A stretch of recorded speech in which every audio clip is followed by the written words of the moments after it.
All right, we have made it to episode 100 of the Ricky Henderson Podcast, the greatest of all podcasts, GOAP.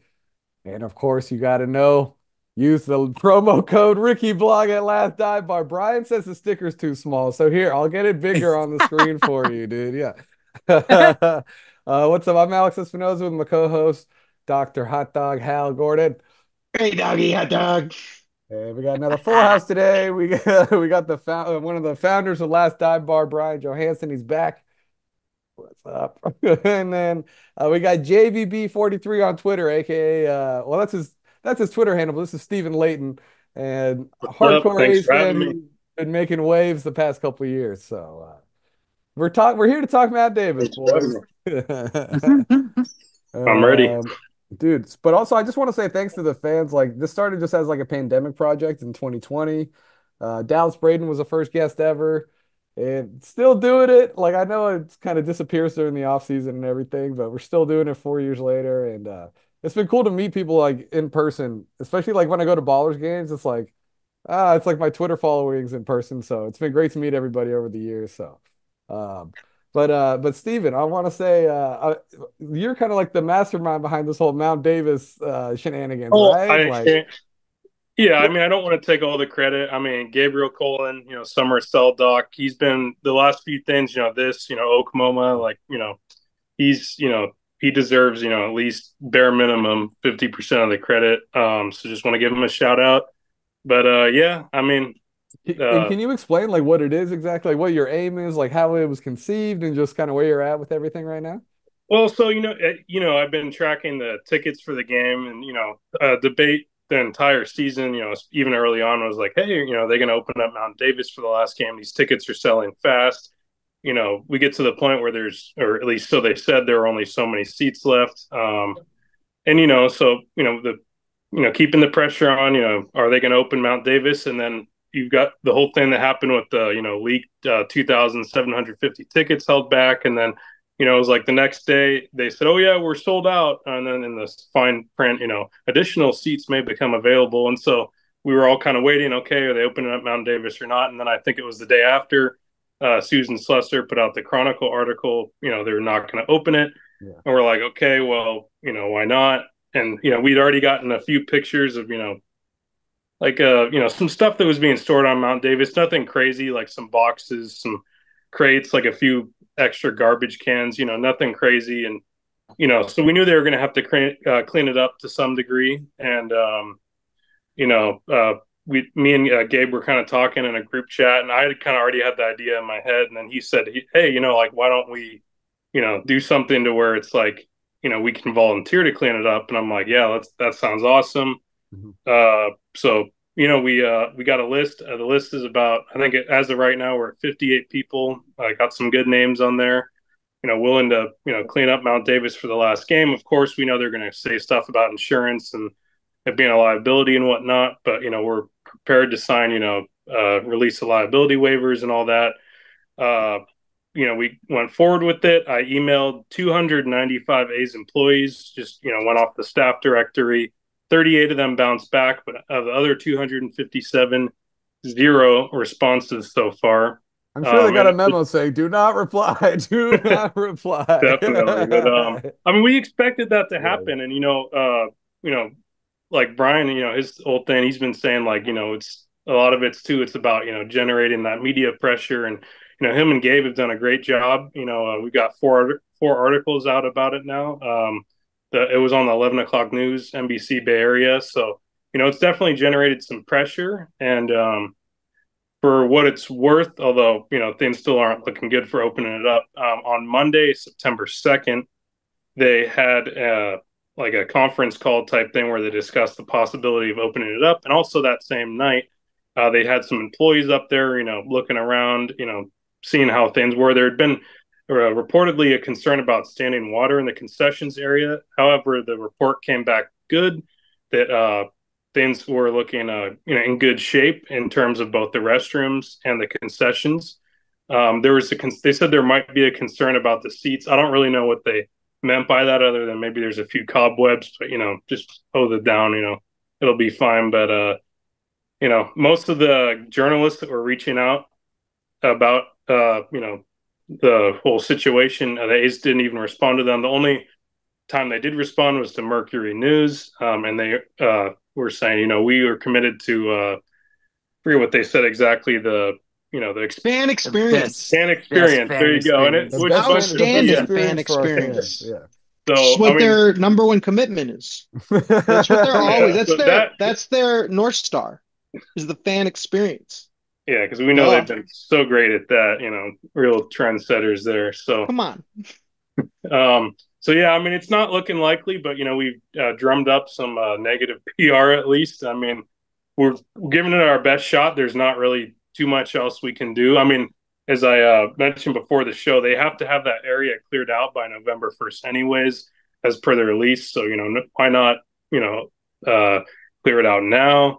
Additionally, it's like they're saying, oh, we don't have the staffing, et cetera, et cetera. Well, they've already hired 147 temps just from what I've heard for that last game. So hire like 10 more and bam, you've got it open. As we said in our letter that we sent to them, we don't need concessions. A's fans are already used to the concession stands being closed. I mean, part of it is, I think they don't want the optics of 56,000 fans, raining down on that will not, just, chanting sell the team or, whatever it may be, just in the whole argument of like, you know, A's fans don't support. Well, what does almost 60,000 fans tell you?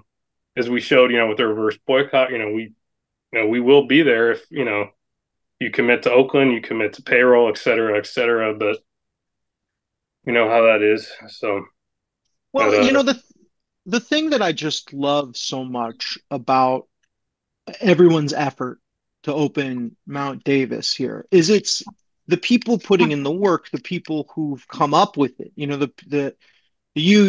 Steven, just counting all those tickets, Mhm. keep on putting it up there. Last Dive Bar coming out with with these statements and these ideas of we're going to volunteer and clean it up, XYZ, all these people, you guys already have tickets, right? The yeah, idea is it's about community. It's you want, we're all going to experience this thing together, and you want to make sure that your entire family's invited. exactly. And it's that sort of, it's honestly, it's in some ways it's sort of selfless, right? Like it's not, you guys are going to the game no matter what, but it's saying that our community still matters in this time, in this place, especially. Um, And if and there's like 8,000 more people who want to go, they should be able to go, I mean, and yeah, I'm you sure just there like is, it's just too bad. They're just, it's also a great troll of the A's. It's just like another way to make, the people in charge. There's, most people who are working for the A's are still as victimized as we all are. But the 5, 10 people who are making decisions, maybe the 4 or 5 people, you're just continuing to make them look like the jerks they are. And Yep. that, that's like, can Bryan, can you tell us more about the volunteer offer and that letter that you guys sent to the A's? And obviously they haven't responded, but yeah. Yeah, I mean, it's the volunteers are comprised of like you, me, other fans, right? People that are actually employees of the Oakland A's. Yep. People. I saw some stuff online about, oh, you're taking union jobs away. Well, no, we actually have union members that have jobs there that would actually volunteer free of pay to go up there and clean. So we have every type of walk of life, right? We have people comprised in the Oakland PD, everybody, because they're all fans of the A's and they all want people to have the opportunity and as many people to have the opportunity to see that last game and to have every seat that's available opened up. And so the list is comprised of that, and we have even more. Like we could get endless amounts of people. And I mean, I just posted the pictures today that like literally were during the game of what's up there, and it's literally stuff that if you have a hand cart, a small hand jack, like you literally can move it into a corner. There's corridors that you can easily sector off and or storage. They were active like employee type offices that you can just fill those things with what's up there, and it's literally boxes, some old concession stand supplies, seats and chairs. and then there's some railing and stuff like that, but everything that could be moved off to the side and completely tarped, fenced off. And, and so, I mean, that's what that list was about. And, it's us pleading with them to like, give us the experience that we do deserve. You know what I mean? Like it's constantly the fans that are asking for the treatment from the A's that we all deserve, that we just don't receive.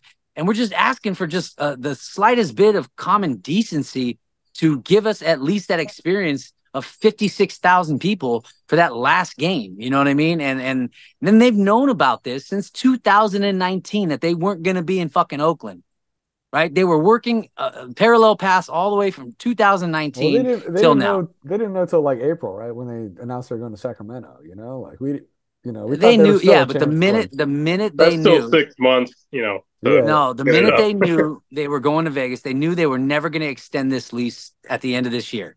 They knew that. You know what I mean? And so they've had plenty of time to potentially look at 9/26/2024 as the last game ever in the Coliseum. They've known that for years, or had an idea that was going to potentially be the last game ever played. They've had all the time in the world to prepare to have those tarps just taken off, the area cleared away, power washed. And like we even said, you don't need concessions. You don't need bathrooms. You know what I mean? We're used to that shit not being open. It hasn't been open for years. I think you need bathrooms. I think you need bathrooms. Yeah. There might be like lawsuit. Might be a lawsuit. But I'm just saying, we're giving them, I'm saying we're giving them every single option like possible, right? You can easily, when you put the tickets on there, you can have a disclaimer that says bathrooms are not accessible. You need to use elevators to go downstairs. And if you buy it, you're buying at your own risk. I mean, I'm just saying it's not something that would ever happen. Whatever it is, it's just they've opened it before for just one game or 3 games. Not that much time. They had 6 months. Yeah, for like the playoffs. And, the explanations. The explanations are like, well, probably for a lot of that time, they weren't thinking about it because they were thinking about Sacramento and Las Vegas. And you know what? Fine. You're not thinking about us. We get it. We know. But at a certain point, it's been made very obvious that like they could sell those tickets, and they just don't give a shit because my best guess, yes, there's insurance, there's cops, there's crowd control, there's lawsuits, whatever, of opening the shit up. But like my best guess is that at some point they have just decided that that they're not dealing with a fan base that deserves respect and empathy.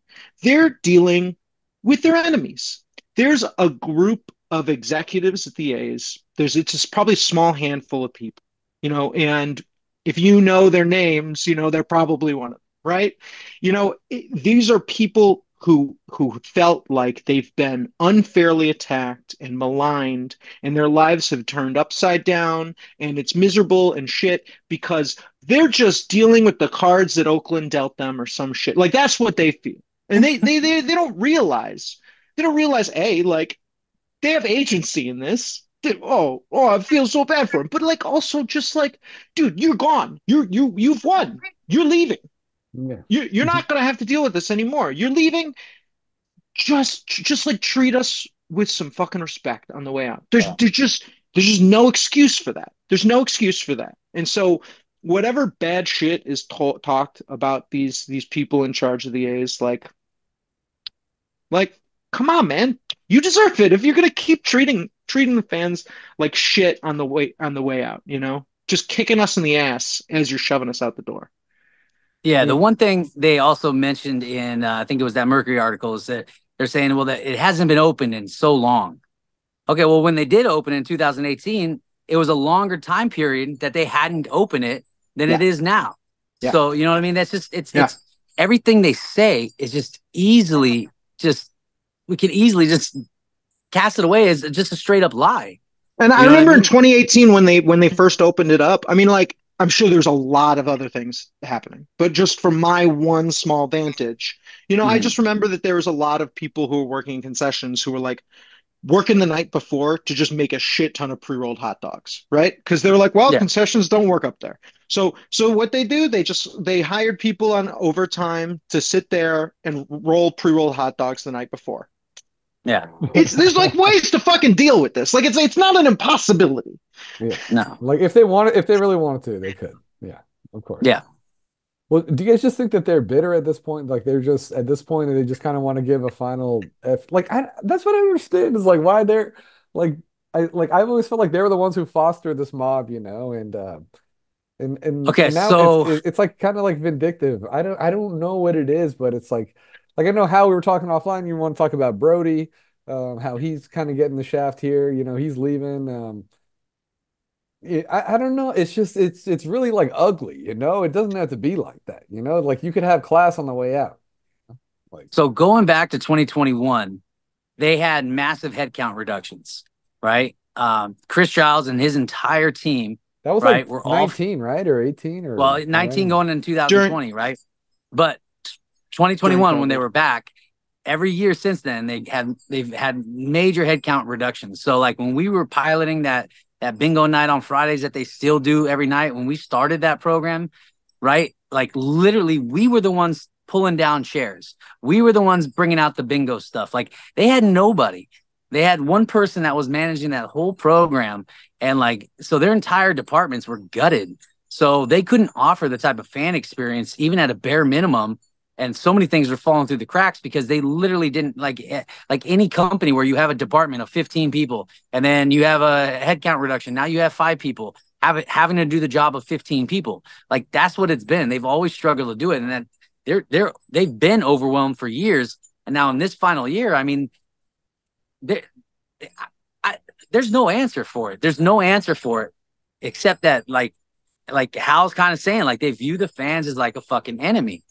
You know what I mean? And because there's no justification for the treatment or lack of treatment that they're providing to the fan base and just the overall baseball experience. Like it shouldn't be acceptable in baseball. Bryan, Bryan, I'm sorry I have to butt in here again and have to remind you of their comment to the San Jose Mercury.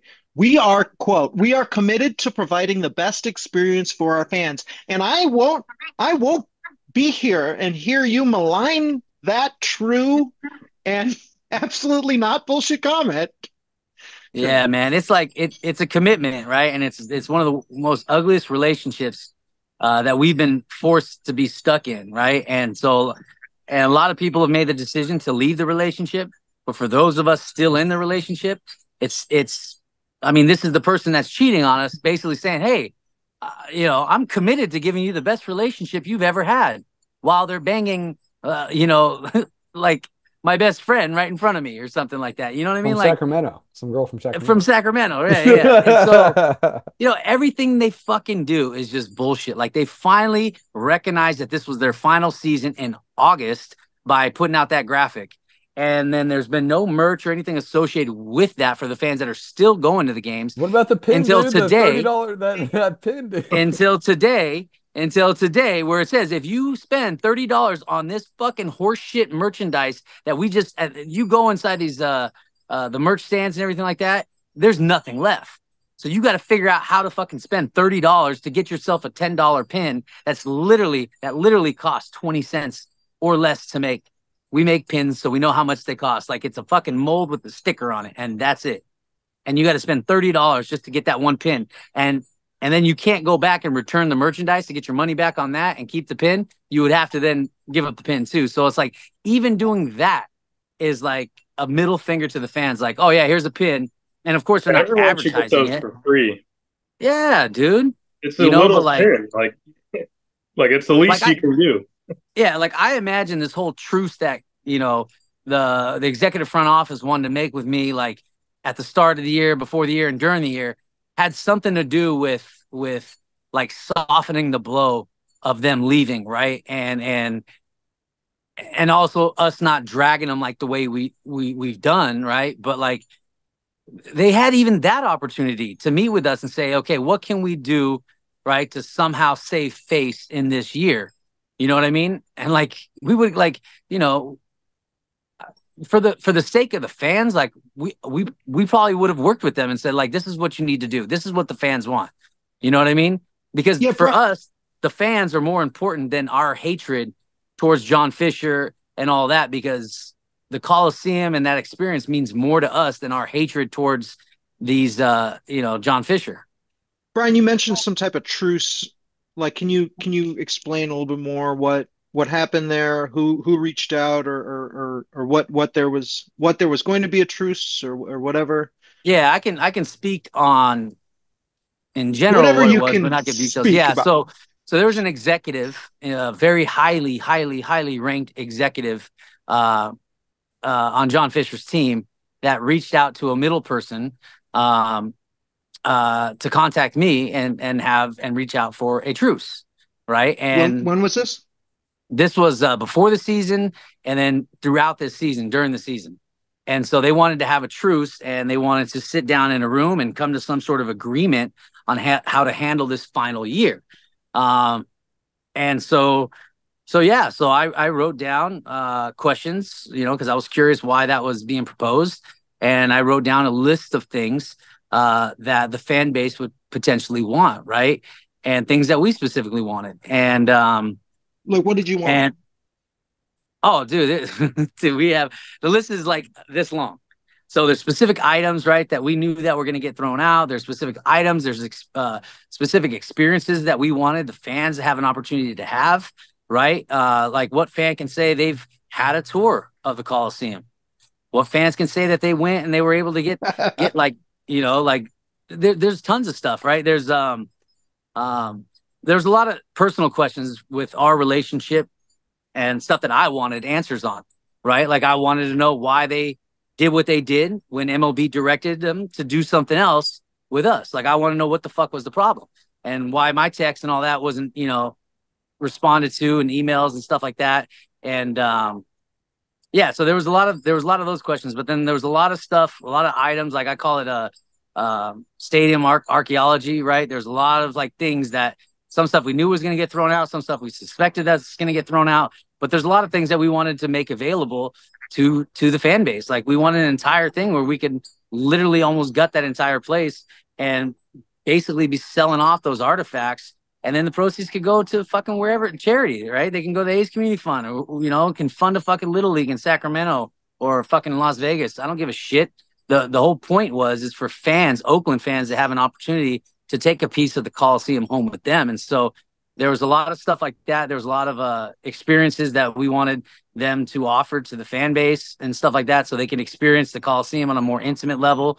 Especially in the like final months, right? Imagine if you were able to basically tour the Coliseum, and then you were given like, pieces of the Coliseum, dirt from the Coliseum with like special like labels and stuff like that. Yeah.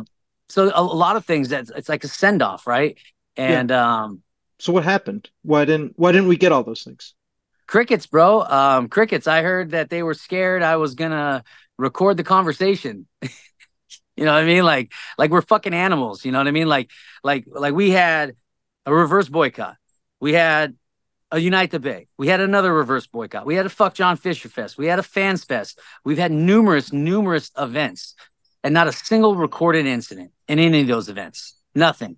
It's been the highest level of respect from this fan base to any bodies of government, team, or anything. And yet we're constantly pinned in this corner, like we're these ravaging, like pitchfork people, like the box truck. You know what I mean? Like we're gonna come and burn somebody's house down or something like that. You know what I mean? When all this fan base has done is love this stadium, love this team, and done it in more creative ways than anybody else has ever done it. And they've never highlighted that. They've never encouraged that. They've never engaged with that. They've just shit on it. They've ignored it. They've suppressed it. And now it's like they vilify it. You know what I mean? And they think that we're like these animals or something like that. So I don't know. I mean, I haven't heard anything, so obviously there's only what, 7 games left. There ain't going to be no meeting or anything like that. 6 games after today. Yeah. So 6 fucking games. You got the Yankee series and the Rangers series, and that's it. You know what I mean? So there's nothing that they could potentially do to soften this blow or to to gain some sort of level of like, oh, okay, they cared about us a little bit and did this for us. They're not going to do any of that shit. You know, we, just like we've had to do as fans for years now, have to manufacture our own fan experience. Well, I was gonna ask Steven, you've been like activated. Like I feel like you've been radicalized. I don't know, the past couple of years or something, dude. That's fair to say. Like Past 18 what like months, yeah. I mean, and I've seen your posts like your kids now are fifth generation A's fans, right? Like Yep. what has the season been for you like personally, and why do you feel like, because you've been so, I mean, if you don't have Twitter, if you do have Twitter and you're an A's fan, you've probably seen your tweets come, like, you know, Steven's tweets come across your timeline. Like, I don't know, I think you really strike a chord with what you're saying and how you're feeling.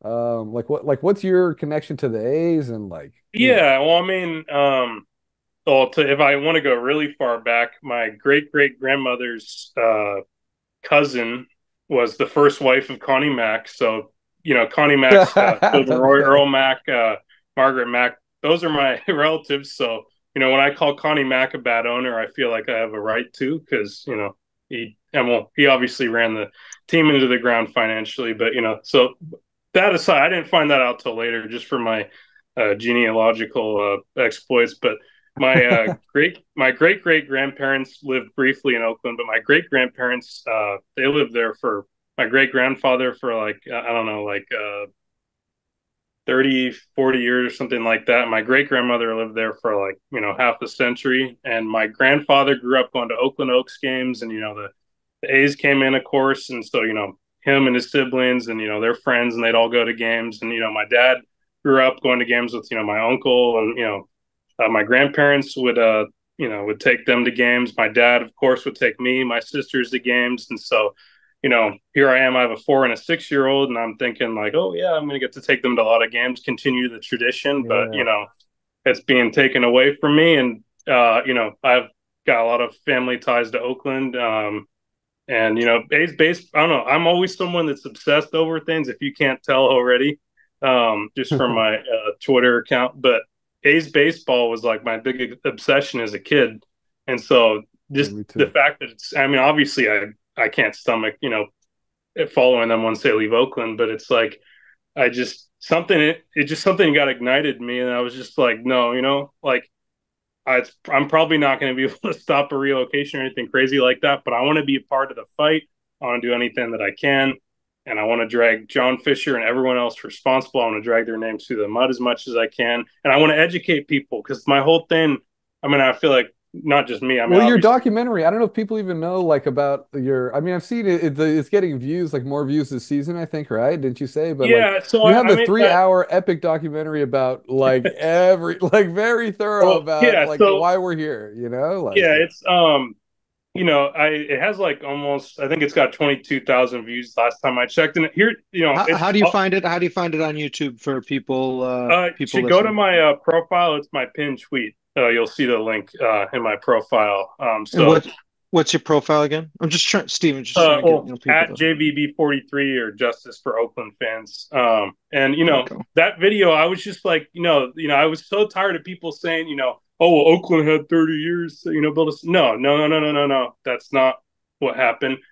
Again, I'm not a professional, like, you know, documentary person or anything crazy like I that. didn't think you're selling, dude. That was it's well done, dude. Like it's a Well, lot of thank you. work. I've got some compliments on it. I mean, Yeah. I spent like, you know, I'd stay up to like 3 a.m. in the garage, like on my laptop, just trying to, you know, for like 2 months straight, just because I wanted to do what I could to correct the narrative. I mean, there's a few comments that I get like, oh, wow, like this actually like changed my view on how I see things. And honestly, stuff like that is awesome. If I could change just one mind, that's worth it. I mean, obviously, you know, people like, you know, like Brian from Last Dive Bar and, you know, other fan Yeah. groups and, you know, like other media people have done, you know, probably more, well, definitely more than I have in terms of, you know, kind of changing the narrative. But like, you know, it's just being a part of that is cool, because, you know, if we can't stop it, you know, I want to correct the narrative. And I feel like us as a fan base have, and that's honestly really awesome, because, you know, the odds are stacked up against us Oakland fans. That's for sure.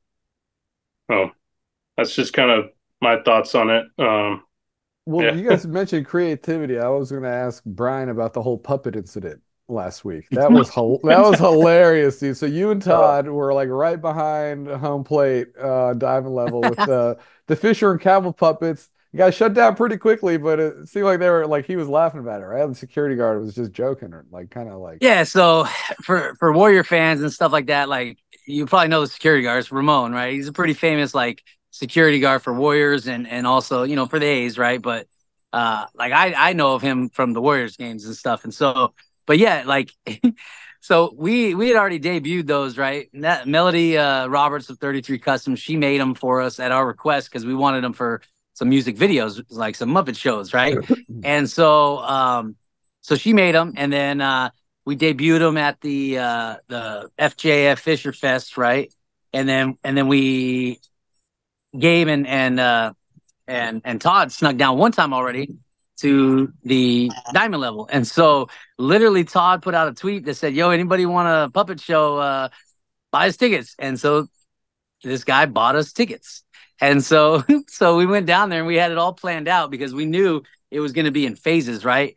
And you know, I was sitting down there too, so like, so we it was going to be interesting to see how they were going to like respond, right? And so literally as we're walking down there, like, oh shit, like they're like, oh, last dive bar is coming down here, and like, and some of these people I don't even know, and people that work here and everything. They probably have like your face on a wanted poster. Yeah, and then a couple of my buddies works in the production booth, right? The in-game production that does the music and stuff like that, and sounds and everything. I get a text from him, like right when we like getting sat down. He goes, "Oh, bro, what are you up to?" And I was like, "Don't worry," and then nothing bad. And so, so sure shit, we had the puppets out and we're moving them. So the first thing the guy did is he came up and he was like, "Hey, you know, we got a complaint, you know, from the pitcher. You know, it's distracting and all that." And I'm like, "Well, that's interesting because the pitcher hasn't had a conversation with the umpire once. So I know that's not the case. So what's going on?" "Oh, the booth. We got a call. You got to put him down."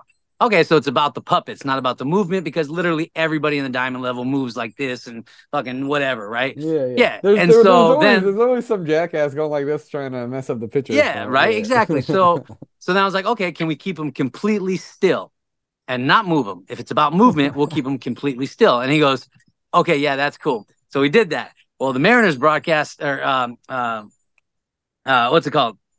Who's the fucking broadcast that was on there? Yeah, it was Mariners. Mariners. Okay, yeah, Mariners. So Aaron Goldsmith, the Mariners, he kept talking about it. So then, boom, he comes back. He goes, "Okay, we got a call from the booth. It is the puppets. You got to take them down." We're like, okay. And I was like, so I showed him my shirt. I'm like, "Well, the puppets are still on my shirt. Is that cool?" And he goes, "Oh man, you might have to take that off." I'm like, "Well, it says 'fuck you, John Fisher' on my chest, so that's what happens if I take my shirt off, right?"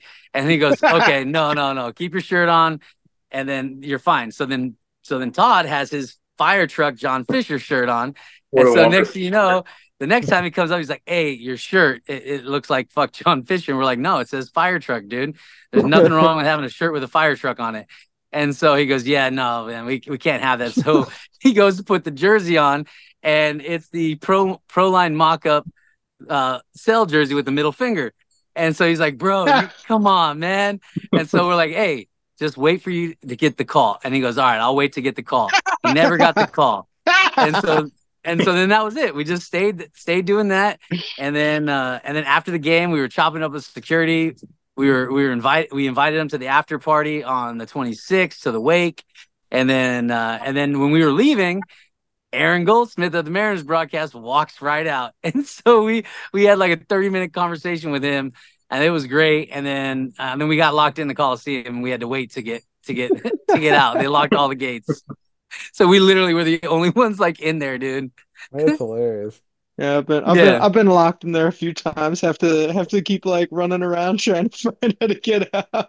Bro, they shut it down quick now though, dude. It was like, wow, that was pretty quick. I was like, like, it was like 9:30 something, and it was like boom, locked in.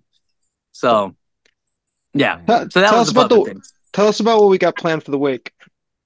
Yeah, so the wake, right? So obviously, like I've talked a lot this season about like how the feeling of going to a game is like a funeral. You've heard Brodie talk about that same thing, right? Security guard, and it's like an open, same thing. Yeah, it's like an open casket, right? You're there, you're seeing your loved one in front of you, the thing you love most, right? Outside of my family, this is what I love most. And so the range of emotions that come up, man, is just think about when you're at a funeral. And so September 26th is the last funeral, right? So what do you do after a funeral? You go to a wake. What's at a wake? Beer, right? Sell and Stay IPA. Food. We got Smokeland Barbecue coming. One of our Fan Fest vendors. There you go.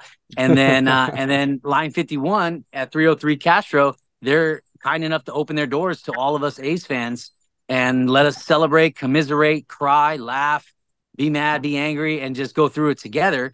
And then we will have a tombstone pin that we posted with the graphic. It's on all of our pin posts across socials. And so we got a giveaway of that. We listed as 200, but we actually have 300 to give away. And then on the stage, there's going to be 33 Customs is building a gravesite. And so there'll be grass, there'll be a big old tombstone there. And then you can walk up, lay a rose on the ground, and say your final goodbyes to your fandom, say whatever you want to say. And then we're going to have those puppets. They're going to be like watching over the gravesite and shit. So we'll have a nice little scenery there. And then we'll have tons of merch. We got a bunch of stuff we haven't released yet that'll be available there. We got the 926 stamp pin. If we have any final Battle of the Bay pins left, which I doubt we will, those will be there. We got a This Is Fine fiery Coliseum pin that we haven't shown yet, but we'll have that. And then, it's like the meme, right? It's like that dog, except it's John Fisher, and like it's John Fisher, and he's sitting in the Coliseum. Yeah. And Dude, it just says, this you is guys' fine. designs are so free. Like, I wish I had more money. I'd like buy everything, but We're gonna have to up that Ricky Blog discount code. Get 99% off your order. For 10% off. Yeah, man. So we're literally putting in a huge order with our production crew. We're gonna have tons of shirts there, posters, magnets, glassware, pretty much anything and everything you can get online. And we're gonna make it available there. And so, and it's like this is gonna be after the game at Line 51. Yeah, we got one of our DJs at 1 that o'clock, right, that day? It's a day game, right? Yeah. 12:30 or 1 or something like that. Yeah, it's a 12:05 start. Yeah, it's an early start. 12 I'm heartbroken. 12:37. I'm not gonna be there. 12:37. My wife. So it'll probably be over by like 3. Dude, what do you guys think is going to happen after the last set? I think because I remember I was at a Raiders game and people just stayed there for like half hour. That's what I really wanted to happen. Like, just imagine just even like 2/3 of the crowd just staying there for like, half hour or whatever. But it's like with the whole giveaway thing. Oh, you have to get it on the way out. Like, I really feel like that's such a dick move. Yeah, they're robbing people that final moment. Like, this is it. I'm going to soak it in one last time. Nope, you got to go out because they only ordered 25,000 of the damn things. Yeah. They're going to have so many police like lining the field. Like, I don't know. Have they just let fans on the field to take photos and like do whatever, but they'll never do that. Like a fireworks, like open it up like a fireworks, even though there's no fireworks. Like, just open up the field and let fans do that. But I know they'll never do that. Yeah. No way. So I'm working with Andy Dolich. He came up with a phenomenal idea. And so I'm going to talk with the city and JPA and AASEG, and we're going to see if we can do something that would be like we're going to do the wake. That's like the after party type thing. But this would be something for all the fan base to partake in. So imagine like a fans fest, but instead of like the players being the primary attraction of that fan fest, it's the Coliseum. And you would have, you would get to go there and there would be stuff that you could just a party, just like a Coliseum fest. Yeah. So it's like you have events, you have events scheduled, right? You have events scheduled there. And then basically, you get to experience the Coliseum on a more intimate level, something that the A's have kind of really deprived the fan base of the last few years and taken away a lot of that stuff. So for the last few years, you haven't been able to do a lot of the things that, allowed for a bit of intimacy, like for your fandom and stuff. So this would be like a festival where you could really get like closure and really say your goodbye in a normal way, not like the last game of the year and everybody's trying to kick you out and they're giving away fucking stadiums. At the end of the game, you got a bum rush for that. So this would be like an opportunity to experience the Coliseum and the activities and everything. So I got the proposal from Andy, and so I got to reach out to the city and get that going. It'll be sometime in like October, you know? You got a And name for so that yet, or hopefully that what? can happen. What's that? You guys you're kicking around names for that thing? Like, what would you call it? He's got a name on there. Yeah, I gotta look. I've only read through it one time, been a little busy, but it's a phenomenal idea. And like, I like the idea if a it lot. could, I think that would be really yeah, cool, man. I think that'd be awesome. if it Yeah. could, yeah, because if it could happen, I mean, I think it'll really give a lot of people like closure and can say their goodbyes, can take some pictures that, you wouldn't be able to get like right now and stuff like that. And so I think it'd be an amazing idea. Hopefully, hopefully all the parties involved can make it happen. It wouldn't be up to the A's. The A's would be gone. They'd have no say in it. So it'd be between the JPA, the city, and AASCG, I mean, that'd be like a good welcome, like grand opening for ASCG to like have them like if they want to show like what they're about, like that would be a good, if Yeah. they want to show like they do care about this community, I think people would really appreciate it. So Yeah. yeah. Yeah. Yep. Yeah. So, but Man, yeah, man, I mean, come out after the game ends, make your way over there. Line And 51 yeah, Brewing's in West Oakland, if people don't know. It's honestly really close to Howard Terminal, which is yeah, yeah, it's honestly Jack every London time I go Square. there, I It's think Jack about London Howard Square. Terminal. Yeah. What's yeah. that? But I mean, sorry, I got an airplane flying over me. But yeah, it's like Line 51. They stepped up during Fans Fest. We've been holding events there all throughout the year between us. The Oakland 68s did their beer reveal there. We had the Oh, national live hey, broadcast there. That's Hal's photo. I was gonna say, Hal, that's do you my recognize this picture. photo on the beer can? That's Hal's Yeah. photo, Yeah, dude. that's my It gave you a picture. shout out. It says, courtesy of Hal the hot dog guy. Yeah. Nice. Look at that. You're Yeah. on a fucking That's the beer can best now. picture I've ever taken Yeah. ever. I just as soon Yeah. as I took it, I was like, feel like a New York Times It's photojournalist. like your Iwo Jima, dude. Yeah, dude. Fuck, that's awesome. Man, Yeah. like I'm really glad. I'm just like, man, I'm just like glad that A's fans have you, Brian, like and have the Last Dive Bar and have people like you, Steve, who've been stepping up and doing work for them. It's all of this is just so it's just so gut wrenching. But to know that there are still people who value your community and want to step up for you and do work for you and say you matter and provide these things like Brian, amazing. Thank you. It's awesome. I'm really, I'm disappointed I won't be able to be at the last game my wife's due on Wednesday. So I don't think I'll be able Woo, to Hal, the next tell pod, you her. might be a dad, dude. I don't Yeah. think I'll be able to be like, Wow. hey, I'm gonna zip on over to the West Coast for a day. But Yeah. man, I'll be there in spirit. And Yeah. I've just You're been you're I've just oh, yeah, go ahead. Go ahead. Go ahead. no, I just want to say, Hal, your presence is ominous, man. It's always there. You're entwined in the fabric of the Coliseum. Like Well, you can't look at a hot dog and not think of Hal. I know when I I bite into can't go to a one. Ballers game and not think about Hal. I feel like Hal like helped start the Ballers too, Yeah, Like yeah. he you brought this level of that nostalgic baseball that you fall in love with as a kid, and so you brought that in a time when that wasn't present, and so like now forever when you like I said when you eat a hot dog, you see those red and white stripes, you can smell the hot dog coming out the steamer, you can hear the famous calls, you can give me a beat like you are intertwined with this entire movement, this nostalgia, this everything that's been able to be created that us fans collectively created together. Like you're ever present in that, whether you're here or literally, birthing your Dude, child, Dallas you're here dropped a with give me an us. A. Dallas dropped a give me an A on the broadcast a couple days ago. I was like, yeah. Yeah, yeah.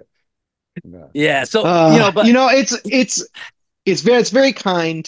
I think as we're all just been like a lot more introspective as this thing is coming to an end. And yeah, I want to, as we're doing some shout outs here, I do want to shout out Brodie Brazil, man. Like, he, I am not in, I'm not part of NBC California. You could talk to Casey about that. Casey will tell you that Brodie built that channel basically, and has been there since the beginning.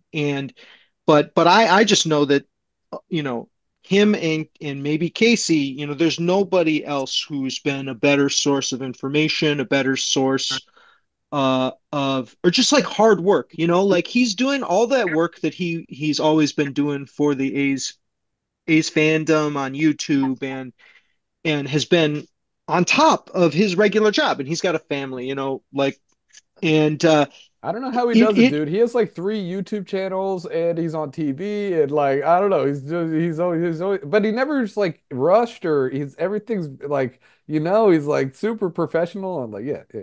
it's I mean, he's just so good at what he does, and I think it really, watching him choking back tears on YouTube, telling everybody that, in so many words, that he was fired.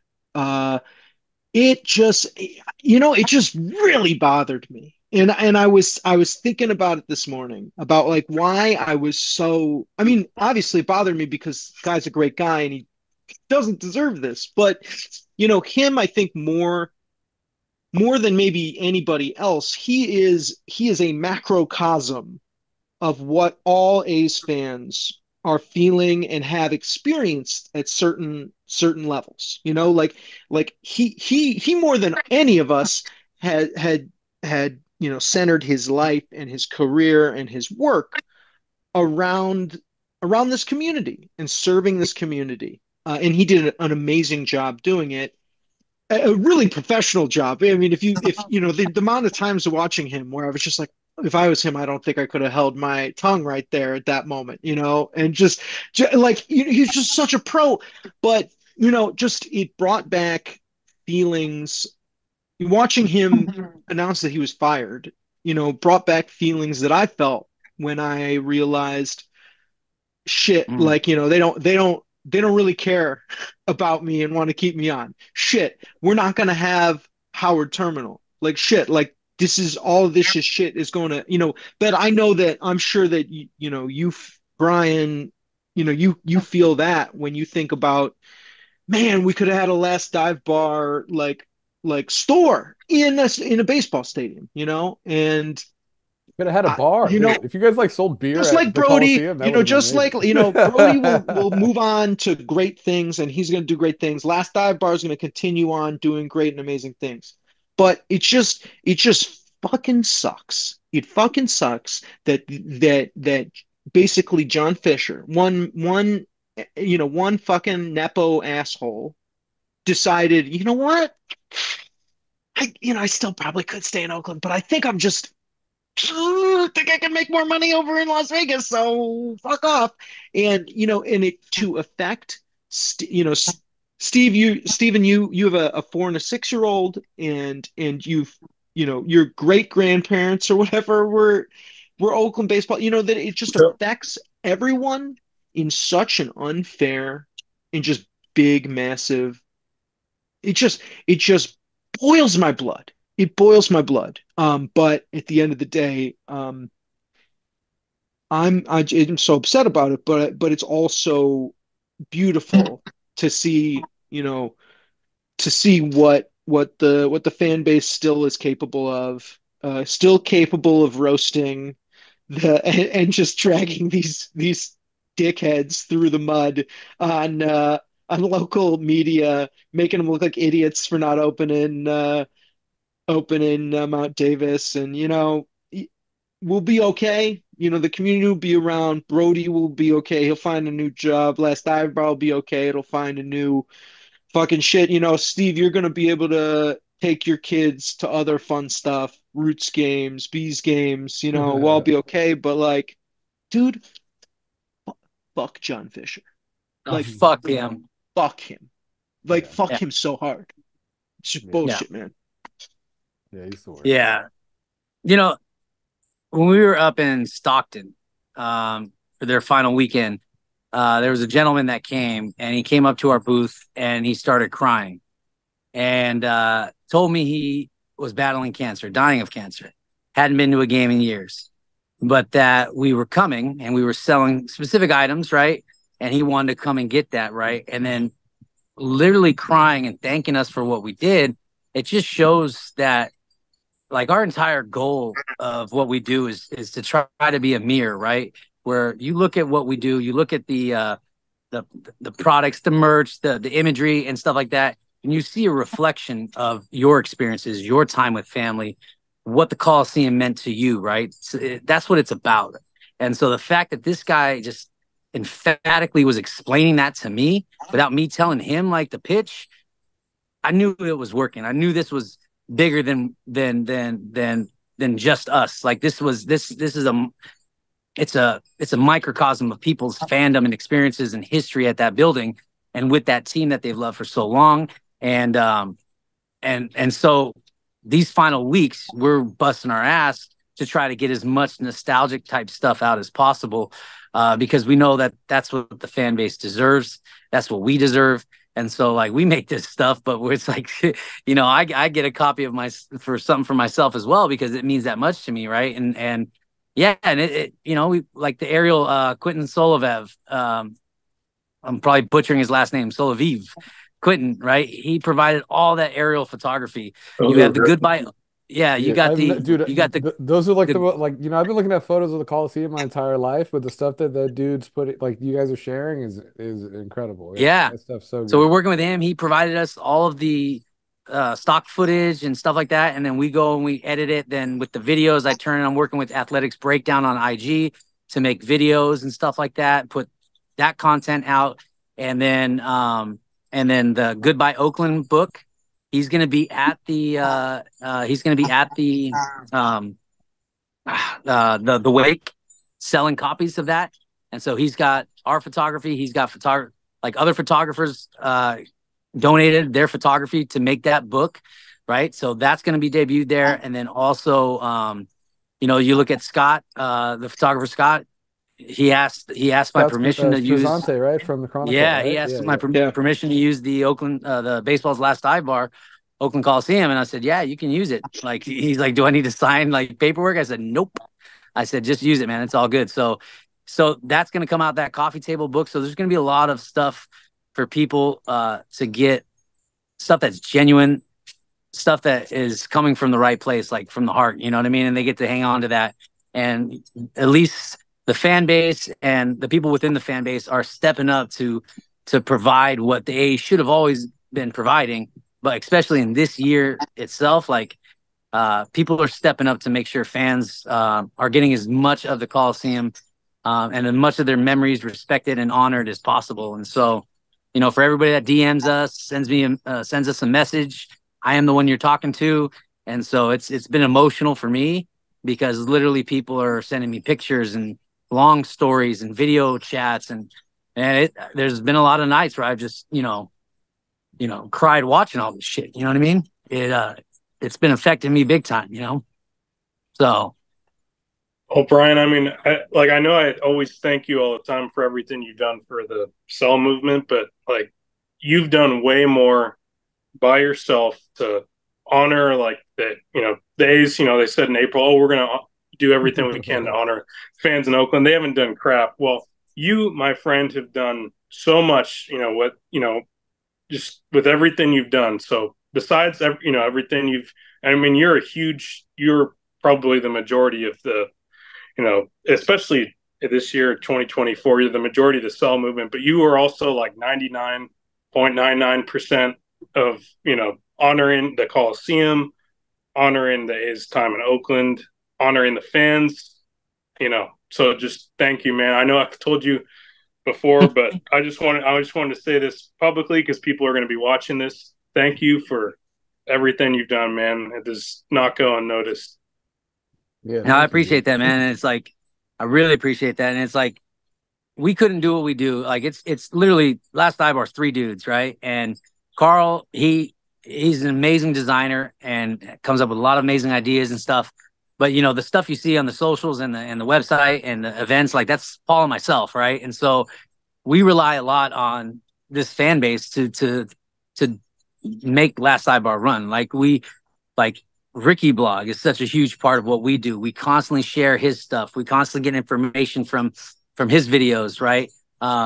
Steven, me and you work, hand in hand on a lot of things that we put out and everything like that. And so there's so many different people like Guy Slawinski, NorCal Notters, Gabe Ramirez, Gabriel Hernandez. And so it's a collective effort of the entire fan base. And I feel like just with the platform that LDB's like gotten to, like with followers and just the networking and stuff like that, it's been a good way to feature everybody's work, and that's added to the entire like I don't know what you can say, added to the entire like thing that you see from Last Ibar. It's a combination of everybody's efforts, and I try to do my best to constantly put that in front of people. Put variety, Dylan's work out there. Put everybody's work out there because the fans need it. They need as much of it that they can get because they've been deprived for so long from the A's of getting it, and so.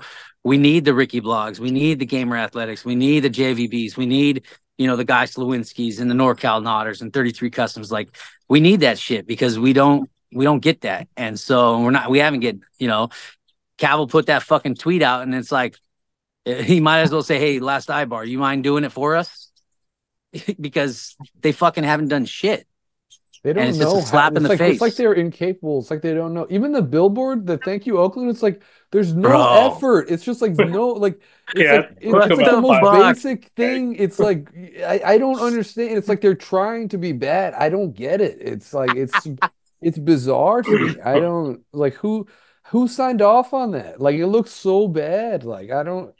You know what they need to do? Yeah. They need to hit up Gabe Cullen of Summer of Cell Doc and say, yo, we need you to write us a letter to the fans, an apology letter, and have the most transparent shit and just give the people a decency of fucking honest, like respect and a sliver of honesty. They like need to say just sorry and thank honest. you. And those are That's it, man. Like, sorry, we fucked this up. Yes, we could have fucking stayed in Oakland, but we chose to fucking leave. And we chose to have this fucking carnival show up in West Sac and then who knows where else after that. But like, fucking just admit you fucked up and just it's admit about it. Money. But you're just not, say this is. you know. They just got to say like this is the best option for Yeah. a franchise to thrive or something. I don't know. Yeah. I mean, MLB's dragging their asses across the finish line anyways. It's like they could literally murder a fan, shoot him in the face, and MLB was like, yeah, the fan should have been standing in front of the gun. You know what I mean? Like, MLB doesn't give a shit what the A's do, how bad John Fisher makes the game of baseball look. Until they next don't year, care. dude. I think when they get to Sacramento next year, I think people like the first time like the Yankees or the Dodgers go there, or like first time somebody like gets burned or some shit. I don't know, man. Something I don't know. Bro, I'm sitting on artificial turf right now, and I was working in the yard today, and there was times when my sandals came off and my foot hit the ground, but even my sandals on, and it's like 85 degrees in San Jose, and I'm like, that shit's hot. Like this shit's gonna be 130 degrees, and like I don't know what type of filtration system they're talking about inventing for this shit. But motherfuckers' cleats are gonna burn, their pants are gonna burn, their skin's gonna burn. And they got to play 81 games on that turf. You know what I mean? And there's what, 8 or 9 days that they have listed for getaway days. But they're going to add more day games. I think it's like 13 or 17. I think I counted it was like 17 or something. I don't know, something like that. But yeah, yeah, dude, I'm telling you, they're gonna pass out, dude. It's crazy. Some dude on Twitter today was arguing about. He's like, we got Pop Warner teams up here playing football on artificial turf, and I'm like, bro. You're trying to like literally talk about a 60-minute Pop Warner game that you pay 4 times a year to 81 home games and a bunch of millionaires playing on the field. Like, get the fuck out of here. Yeah. Well, Scott Boras like is the first his first kind of sign of discontent. Like Slusser had that article about how agents and players are not fans. Like they were saying that player was in the workout room and a drill bit came through the wall. Like they were. Yeah. And then, but that's the thing. Yeah, they haven't played a single fucking game. Yeah, but I mean, yeah, Scott Boras was saying like, these are elite athletes who are paid well. Like, like it was the first. This is just the first, and they haven't even played there yet. So we'll see what happens next year. That's what I mean. That article was so damning, and they haven't even played a game there. Mm-hmm. Dude, I was gonna say wait till next year. It's gonna be a whole nother round of bad press, dude. Yeah, bro, wait till Aaron Judge comes out of left field and he trips and fucking, getting Yankees injured. Won't even let Judge play. They're, he'll be DHing 2 of the games and resting the 3rd. I mean, John Fisher wants to see Aaron Judge play, but he might be out with a stomach flu or something like that for that series. Because I mean, if I'm a team, I'm not going to have my 30, 40, $1 million, whatever player out there on, in those kind of conditions. And even the night games, people, they say, oh, well, there's only so many day games. It's like, well, think about all the night games with, batting practice before, like, guys will still be frying there. I was going to say, Scott Boras is just so mad that he could have just had Matt Chapman's contract, the same contract that he eventually got, the same money he eventually got. He could have had that wrapped up 6 years ago if the A's were not a bunch of fucking idiots. But he had to. So we could have had two of these bad boys. Yeah, Scott Boras had to work for 6 years to get the same fucking result, and ends up being across the bay. He's just like, this is just insanity. But yeah, Brian dropped off. I think we've had a great conversation. No, that was great. That was awesome. We covered everything I wanted to talk about for sure, so yeah. One last thing before we go, if there's fucking anyone who's still listening to us blabber on, but the bees are in the playoffs. That's right. Yes, that's right. I think when is their playoff? Thursday. And then I think they're deciding. I think if they're the top seed in the second half, they get game 3. I think that's how it works, something like that. Okay. All right. So they get game 3. Is it a round of a 3-game series? Yeah, 3-game series the first round, and then if they advance to the championship round, it's a 5-game series. Who are they playing in the first round? They're playing the YOLO High Wheelers. So congrats to Paul and Brian. They had to start a second franchise within 50 miles of, I think it was 50 miles or 150 miles, something like that. Yeah. And so they started the YOLO High Wheelers. They play at UC Davis, and both of them made it. So Paul and Brian are gonna be so mad if the YOLO High win. You think they tell them like, hey guys, you need to take it easy. Hey guys, you need to take it easy against the ballers. You play hard against everybody else, but against the bees, you got to take a little break. These players are fighting to get into Major League Baseball. They're hoping that somebody's watching these games because it's the playoffs. So the High Wheelers are not going to be letting up on the bees. But everybody, that Thursday game, the 12th, is the home game, the game 3. And the other 2 games, you might as well just get on Amtrak, get on over there. Go and support. We're talking about the bees, Brian. Brian, you dropped out, but we're talking about the bees. Now, they made the my phone died. Yeah, my phone died. So you had a good chat, speaking of the bees game, the Billy Armstrong, how he spray painted that bees logo. Yeah. So Gamer Athletics made a pin of that. I saw it today. He just got them in the mail, and he's going to be selling them at that playoff game. So, yeah, probably by the time this thing airs, he'll probably post it by then. But this thing is sweet. It was so well done. Looks exactly like the spray painted wall, the logo. So, if you're going to be at that Bees game, hit up Gamer Athletics. He's got only 100, so you got to hit him up quick. They're going to be $10, and honestly, the end of the season, you gotta spend $30 first, and then then 10.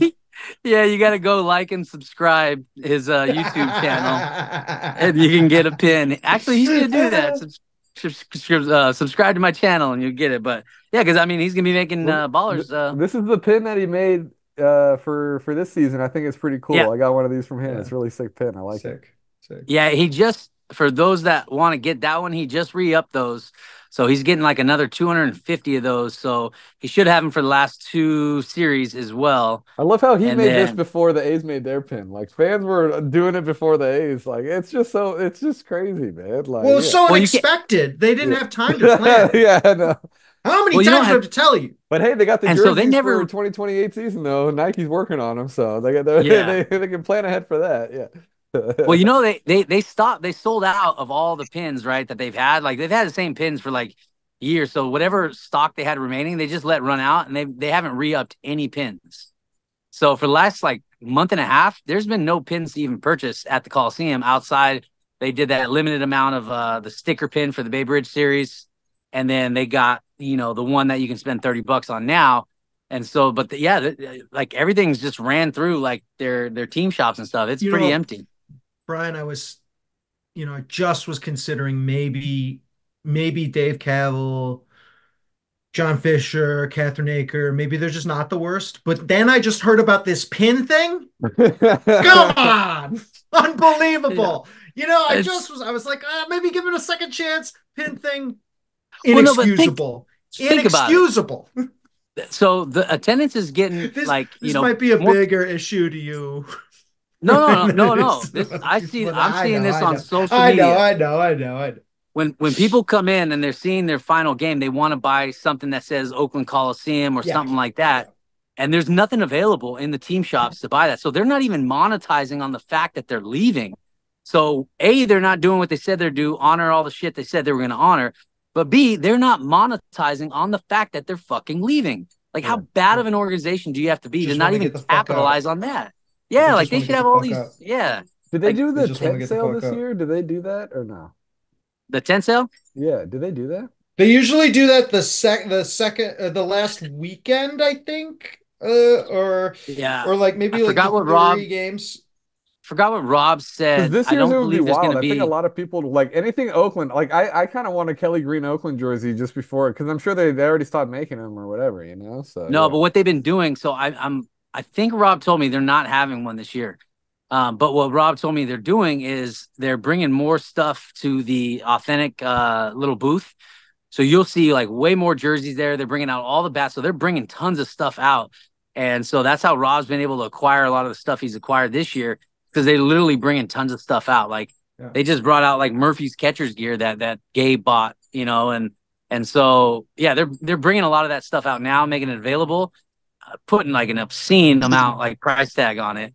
So, but yeah, it's just it's to say it's sad is like such an understatement of what it is. Like I don't even know what you could describe this treatment and just their actions and like deplorable. Like there's not a good word to just articulate how bad they are at going out in this final year. There's no words to articulate how bad it is. It's that bad. I It's fucked up. can't even imagine what it's like to work for these jerks. Like, must suck. Must be fucking Yeah, horrible. because like Kara Sube, the in-game personality that's been with the A's for like 20 years, they literally gave her a letter and that's it. No thank you, no nothing, no bullshit, nothing. Just here's your termination letter. Peace out. Is she doing the final game or has Yeah, she been she's done there. for a while? She's still doing the Okay. games and everything like that. But Yeah. she wasn't offered an opportunity to go out there to Sacramento or anything like that. So it's weird. It's because like they're keeping the name and colors. Okay, they're keeping the name and colors, but yet they're getting rid of everything that made those name and colors what they are. You know what I mean? Any connection to those name and colors, they're firing, letting go of, ignoring, completely shunning. So like, It's like they're what are pretending you they never bringing? played in Oakland, which makes no fucking sense to me, dude. Right. It's like And no, we weren't here for the past 57 years. This never happened. I was like, dude, I'm like, what? Like it's just so yeah, bizarre, man. Like, yeah. bro, and like shout out to Q Cortez, right? He's the one that chops up all the videos that you see us posting and everything like that. Like without him, we wouldn't be getting like the level of honoring of the Coliseum and the fans that we've gotten so far that you've seen from LDB. Like that's all Q. So like shout out to him. Dude, I I love love A's that fans. dude. A's fans are the Yeah. best, dude. Yeah. Yeah, Shout and out, so like literally shout out to we've Q. had to listen to the opposing broadcast to hear about the history, to see the shots of the Coliseum, to know how special it was to the players and the staff and the people that have just been there for, 3-4 series out of each year, not even the ones that actually work there.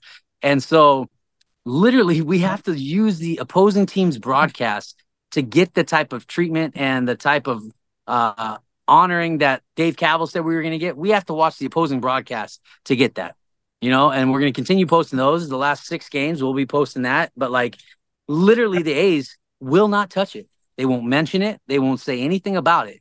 You know what I mean? Dallas does his best, like pulling rabbits out of a hat to try to bring some sort of,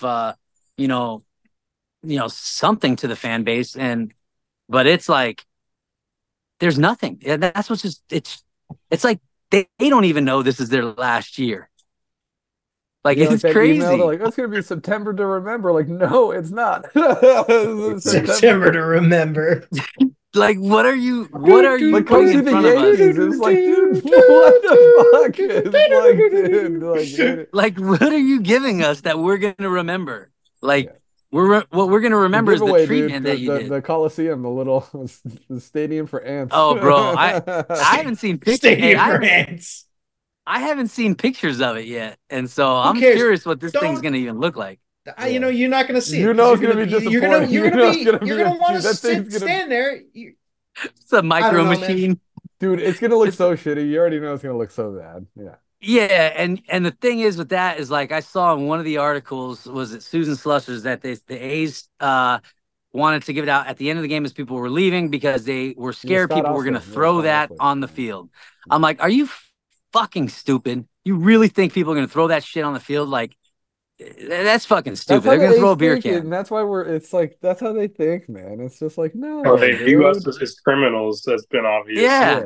here. Yeah, I get people threw shit on the field on the reverse boycott, and that was stupid as shit. Like, you know what I mean? If you're doing that, you're a fucking idiot. You know what I mean? Don't throw shit on the fucking field. Like, don't do that. You know what I mean? But like to sit here and say they're gonna throw the giveaway that like that you're giving the fan, like get Yeah, the like fuck a out of here. once in Nobody's a gonna throw that. yeah, dude. Yeah. No. Yeah. Nobody's gonna throw that shit. And I'm like, but I wish I could see the end of that game. I'm gonna be leaving early because I gotta set up the at line 51. So I'll probably leave around the seventh, eighth inning. So Damn, are you serious? Damn, yeah, dude. man. You gotta do that? Hey, fans come first, bro. Dude, you should like just dip Look, out right after the last pitch or something. You gotta be there for the last pitch. There's no but how am I gonna get to line 51? Everybody will be hanging out. You'll get out of there. I don't know. Yeah, I don't know. Yeah. Yeah, I yeah. don't know. I guess got you to get kind of over have there to. quick. Yeah. Yeah, I don't know. We'll see. We'll see how it goes. You know, I'll see because I'll be there the 2 nights before that, and so I'll really be like kind of soaking it in. Then there's nothing that the A's can potentially do within that stadium that's going to give me any type of closure Yeah. that last game. You know what I mean? Yeah, For and me, you know, I think there's gonna be a moment after the final pit. Like something's gonna happen, man. There's gonna be like a moment where everybody's just crying and shit. Like I don't know. It's gonna be wild. Yeah. yeah. You know, and I think to myself, I've had moments where like you'll never like.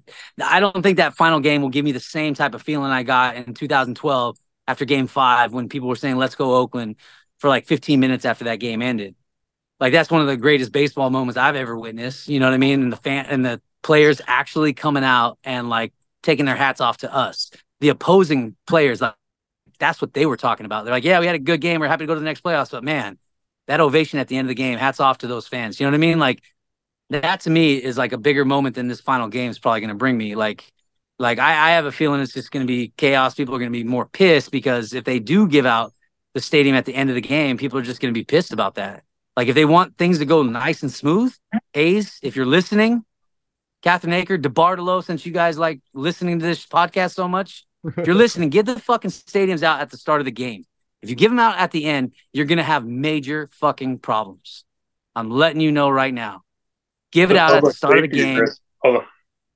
I'm telling you, it's going to be a stampede. People are going to get injured. People are going to be angry. They're going to break shit because they're pissed off at the decision that you're fucking making. So you want to make this the best experience, overall experience for the fans and fan safety and all that shit.